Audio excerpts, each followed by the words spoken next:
कोल्हापूर महापालिकेच्या प्रभाग क्रमांक 4 मधील भाजपचे उमेदवार दिलीप पोवार यांनी आज प्रभागातून पदयात्रा काढली। वाजत गाजत निघालेल्या पदयात्रेला मतदारांचा उत्स्फूर्त पाठिंबा मिळाला। प्रभागातील बहुतांश परिसरात फिरून दिलीप पोवार यांनी मतदारांशी संवाद साधला आणि भाजपच्या कमळ चिन्हासमोरील बटन दाबून आपल्याला विजयी करण्याचं आवाहन केलं।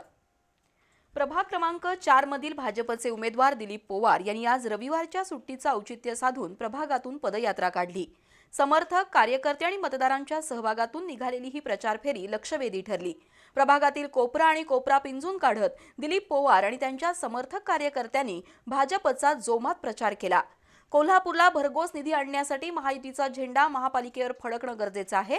त्यासाठी महायुतीच्या उमेदवारांना निवडून द्या आणि कमळ चिन्हासमोरील बटन दाबून आपल्याला विजयी करण्याचं आवाहन दिलीप पोवार यांनी केलं। या प्रभागातील कष्टकरी, श्रमिक वर्गाच्या समस्यांची जाण असलेले आणि पॉश वस्तीमधील नागरिकांच्या प्रश्नांची सोडवणूक करण्याची क्षमता असलेले दिलीप पोवार हे अनुभवी आणि ज्येष्ठ कार्यकर्ते आहेत। त्यामुळे त्यांच्या माध्यमातून या प्रभागामध्ये विकासाला नवी दिशा मिळेल, मोठ्या प्रमाणात निधीही मिळेल, त्यातून प्रभागाचा कायापालट होईल। त्यासाठी आम्ही बहुसंख्येने दिलीप पोवार यांच्या पाठीशी असल्याचं मतदारांनी, विशेषतः महिलांनी सांगितलं। आज सायंकाळपर्यंत पोवार यांनी प्रभागातील घर आणि घर पिंजून काढत बहुतांश मतदारांपर्यंत आपली भूमिका पोहोचवली।